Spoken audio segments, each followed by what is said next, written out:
You know. I think we're on time. Woo! Woo! Well, Miami, thanks for having us. I'm Veronica Taylor. I'm Eric Stuart. What's up?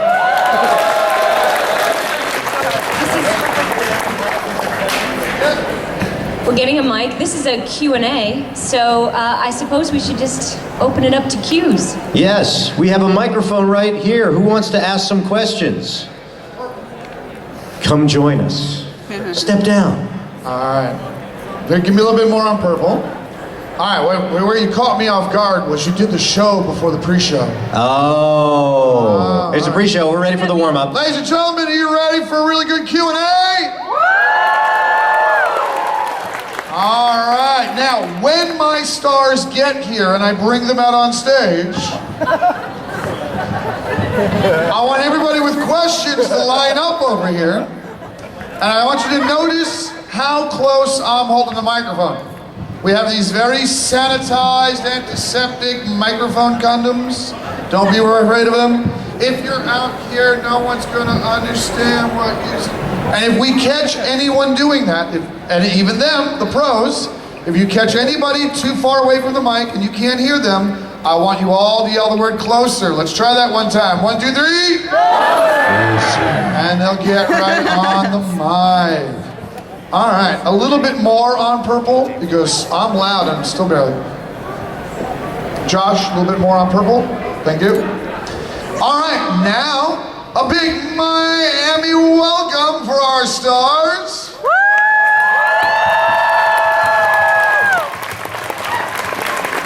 Eric, introduce yourself and give him your resume. Yeah, well, here's my Pokemon resume. I'm Eric Stuart, and I played Brock and James and Butch and Dexter and Squirtle and about 25 other Pokemon. I'm Veronica Taylor. I played Ash and May, Ash's mom, Centric, Diglett, and anything else they would let me play. Various people in... You played Ash and Ash's mom. I did. Did you have to have a lot of conversations with yourself? Not enough, definitely. Oh, I played Brock's dad, Flint. That's right. Yeah. That's right. Yeah, that's kind of crazy. I think I was a mom of someone else too. You know, like, I don't know. Maybe you guys could find our voices more than we know who we played. But. And what about your non-Pokemon resume? What else have we heard you in? Well, gosh, a lot of anime, a lot of other Saturday morning things. I would be willing to bet that everyone out here knows more about what I was in than I do. Slayers, we were in together. His and Her Circumstances, Yu-Gi-Oh! I don't know. Who in Yu-Gi-Oh? Oh, I played Carly. I played a lot of various people, Ancient Fairy Dragon. I don't know. You know, just a ton of people. So my experience hosting these for the con is you can have a person that loves 5 of your characters and did not put it together, you're all 5 of them. Oh, I see. That happens. Oh, I loved you in that too. That was you. Yes, well, you know, I was Seto Kaiba on Yu-Gi-Oh, right? Thank you. One of my favorite characters to play. I also directed the first season of Yu-Gi-Oh! That's kind of crazy too, right? And then Dinosaur King, I was Dr. Z. Right. I was Max. Yes. I was in Viva Pinata. I directed that too. Yeah. Awesome show. I was Pecky Pudgeon, who is my Joe Pesci impersonation since I am from Brooklyn. Thank you. But anyway, enough about us. Yeah, let's open Why don't it you up. ask? Where do you record? This is going to be all about you. Yeah. What we do here is I do filler questions. Filler questions. Oh. I get to be James Lipton. Oh, excellent. Until the students all line up. Cool. And then when I start making, do you want to ask a question? Oh, you can be cool. first in line over here. There you go. All right, so a line starts right behind Billy over here. Hold it. All right, and I was going to say, what town do you guys record out of? Well, we did Pokemon in New York. I still live in New York, so I work there. I live in Nashville now. I've got a studio at home. So years and years in New York, but now I can at least work remotely from down there, or up there. Well, the projects you directed, you must have gone to... I directed out of New York, but I do a lot of production from my home studio in New York. That's the magic of technology. I've got actors in New York working for me. I've got, mixers in Atlanta, We got people in LA, that's how you do it now, so. And now we have a line. All A right. line. Thank you. Line broke, my ketchup. I'd like to get into cartoons or all kinds of stuff. I used to have voices. I got about 1,000 characters locked inside of me, and I gotta have them now. So, don't be numb up there. It's only me. Right. So your question is. So I want to break out. So your question is, if I saw you on the streets of New York talking like that, I'd probably just walk by you. No way, you tell me what it was. I've seen him before. I got thousands of voices and things to do. Lots of, all kinds. I just want to know where I can get started. Sure. Where can I get started with this personality that's locked inside of me? Are you based here in Miami? No, I'm standing here in the room. Ooh, that's not so good. So comedy's, Yes, I've been in Miami comedy's my not the whole strong life. suit. Okay. Yeah, no. So where are you based? I'm in Miami, that's it. I've been here my whole life, and 66, retired with 2 kids. I'm partially disabled, so it's very difficult for me to get work. I've got herniated Generate disc, and I don't know what to go. All right, so where's the best way for him to send his tape? I'm a big believer in, send your tape. You have a demo reel, I'm assuming you don't. I don't. Okay, That's- all right, well. I'm real. Real. Okay, well, the key to all of this stuff is, and I say this a lot, there are guys that do a million voices, and then there's guys that actually can take direction and interpret the script. I get more work talking like me than I do talking in my funny voices. So the key is direction. So working with a coach to help put together your demo reel. Obviously you have the talent to change your voice up, that's great. But if I gave you a script to read, would you make sense of it? And that's something you need to work with a professional.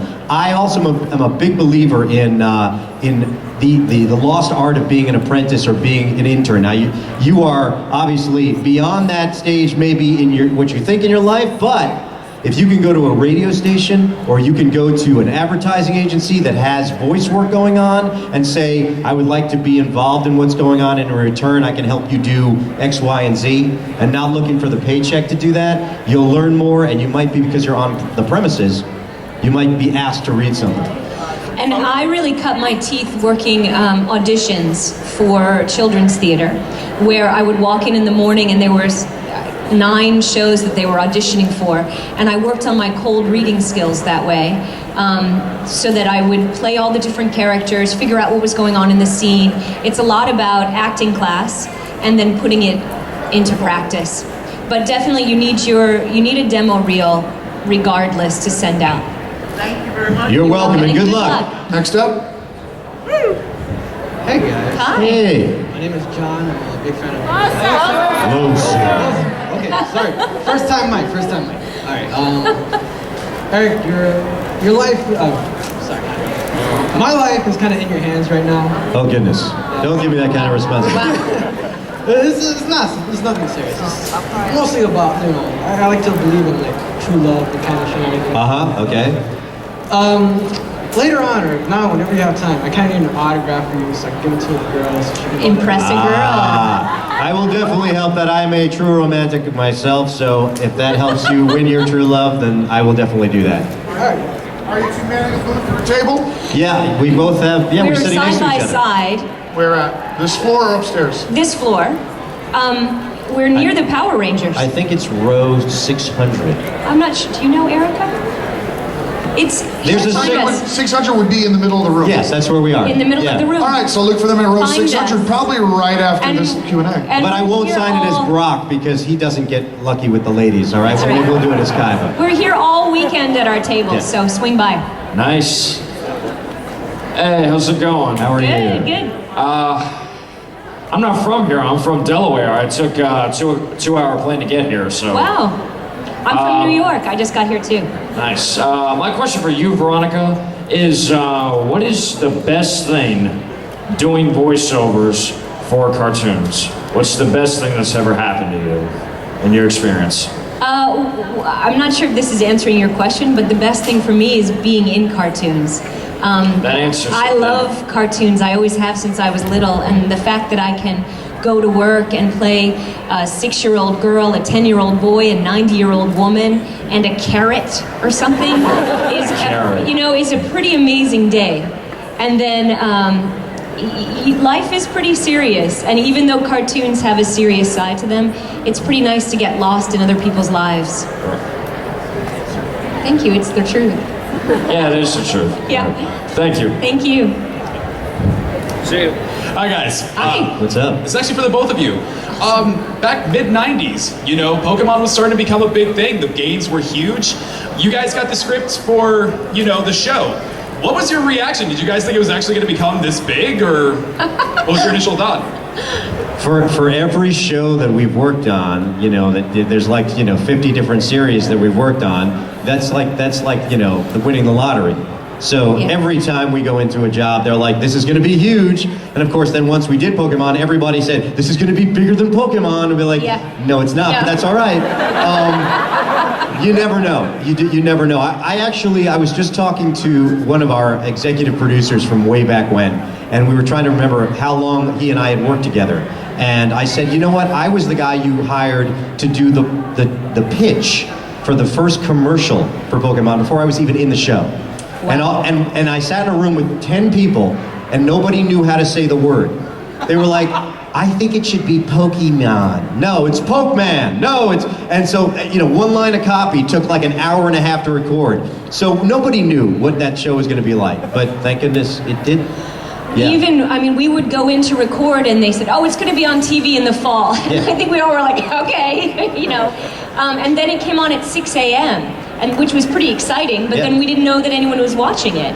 And we record in a little booth, so we didn't really even know if people were watching it. So by the time the first movie came out, the movie was the thing that sort of made it very clear what a big deal it was. Yeah. Thank you for making our childhood. Yeah, you're welcome. Thank you.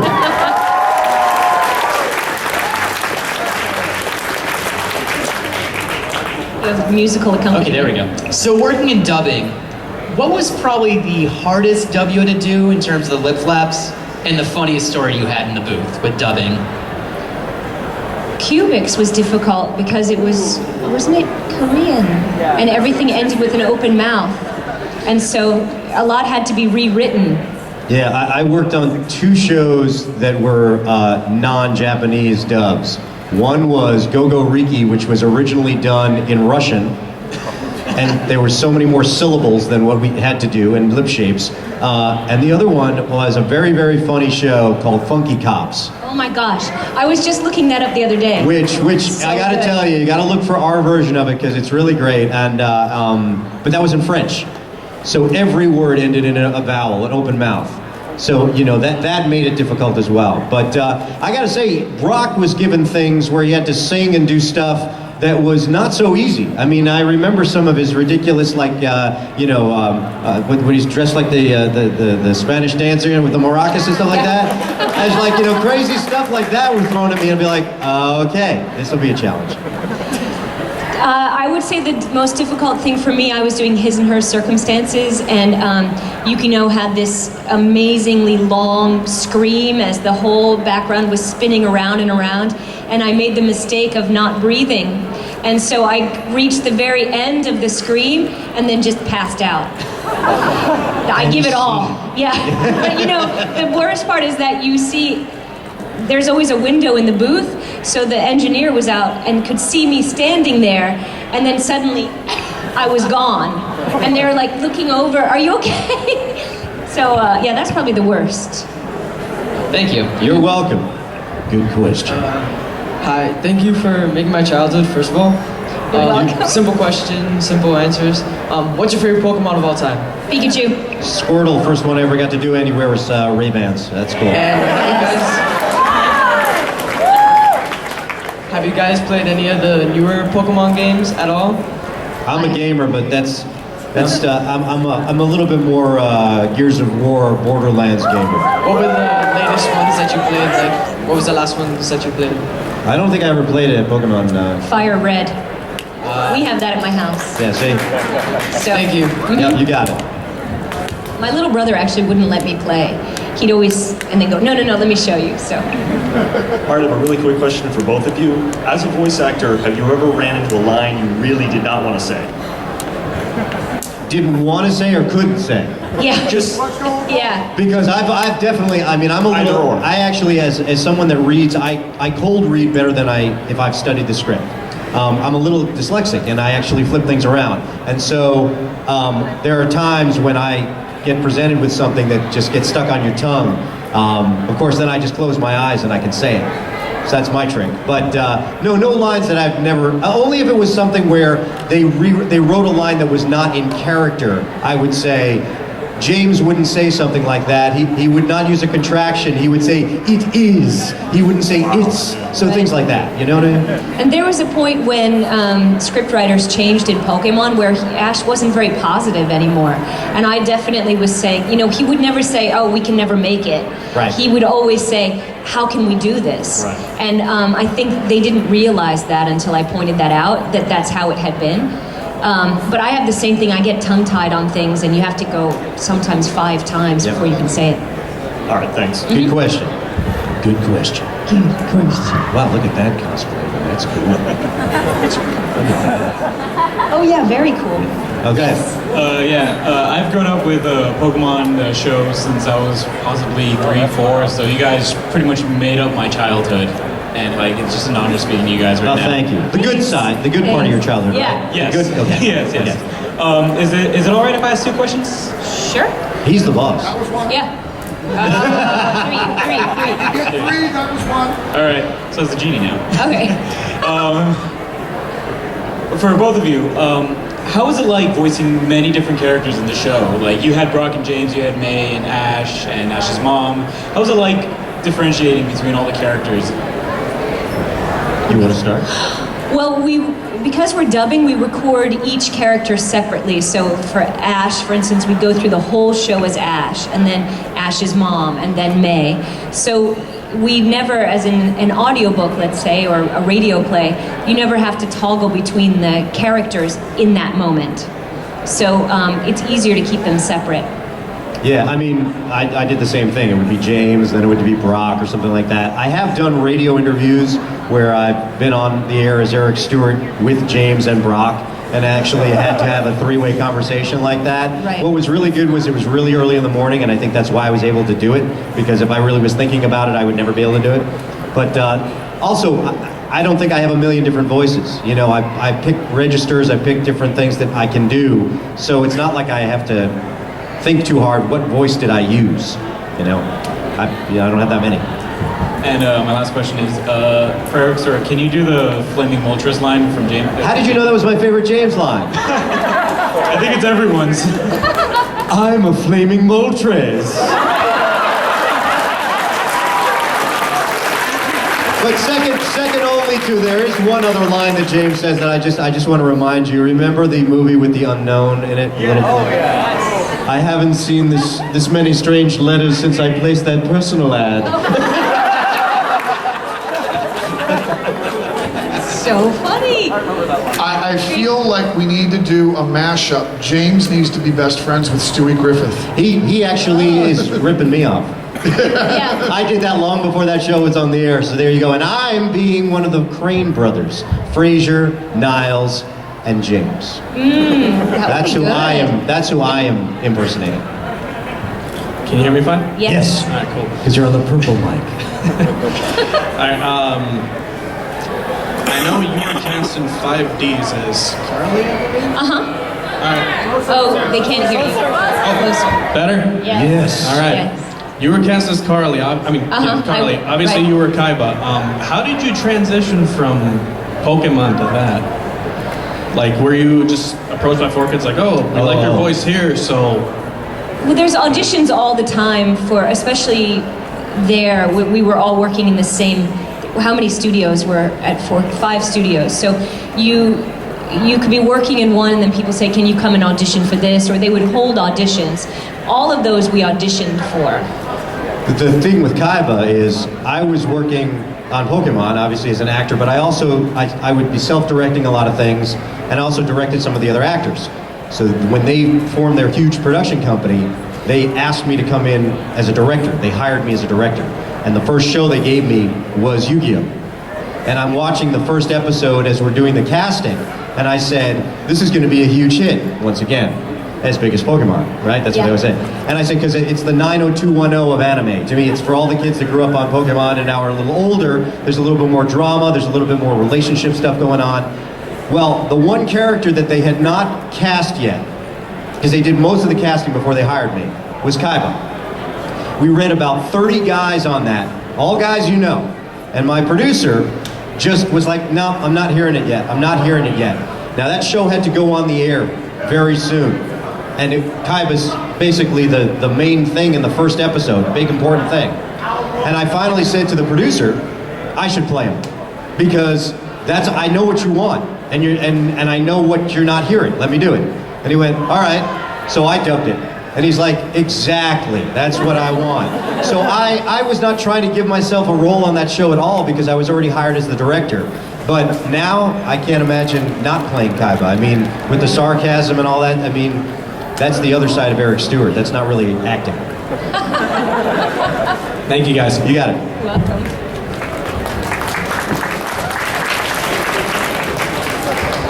Hi. Hi, what's up? I'm sorry for kind of changing the topic, but I have to ask, since I am just as a big Slayers fan as I am Pokemon, Yeah. how did you two feel about doing Slayers? The big brother of Pokemon. I love Slayers. Yeah. It's so fun, and also I play Amelia, and Amelia has such a high voice that it literally gives me a head rush, and I leave that session so happy. But they're so kooky and outrageous. I love working on that. One of the funniest shows, that was actually my first recurring character that I ever played. And a lot of that, Veronica will attest to this, a lot of the scripts were never written on time. Like there'd be missing chunks. So there's some times where we would ad-lib based on like the director saying, take a look at this scene, there's some stuff going on and there's some dialogue there and let's figure something out. And so we had a lot of freedom to play around with that, which you don't usually have with a dub. But it's great. And I'm glad we got a chance to come back as the original cast and do the last installment. That was kind of cool too. Really neat. Yeah, very, very important show to me, I've got to say. Yeah, I actually need to look back, like at the beginning ones. I haven't seen it for a while. Awesome. Do you two mind doing a really quick line for me, or just any? Yeah, sure. Light come forth! Truth, love, justice. That is high. This is awesome. Good questions. Hi. Hi. I got a question for each of you. I'm going to start with Veronica. Okay. You've been doing Ash for so long, since a lot of us were like knee high. Are you tired of it yet? Well, we were replaced after season 8. So I didn't really have a chance to get tired of it. No. Pokemon USA decided not to renew the contract and use a whole new cast. But we're who you grew up with. Yeah. So I would have to say, if I were still on the show, I would not be tired of it. It was a really terrific show to work on. And in my eyes, this is the only Ash. Thank you.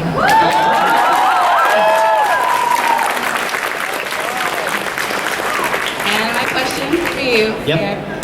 Well, let me start by saying Kaiba, my favorite character. Thank you. Thank you.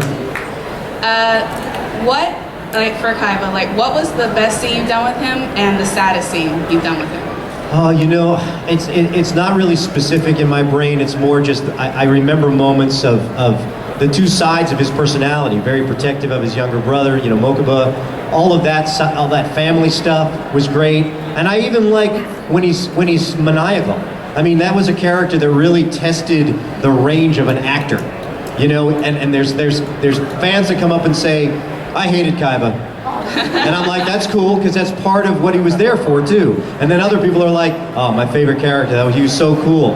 And I think that the depth of who he was is what made him so interesting to play. So, you know, ripping the card in half is always one of my favorite ones when I'm mocking, you know, Yugi's grandpa. And that's hardcore, you know? Thank you. Yep, you got it. Good question. Hi guys, all right, how are you? I'm doing great, Now I have two questions for both of you guys.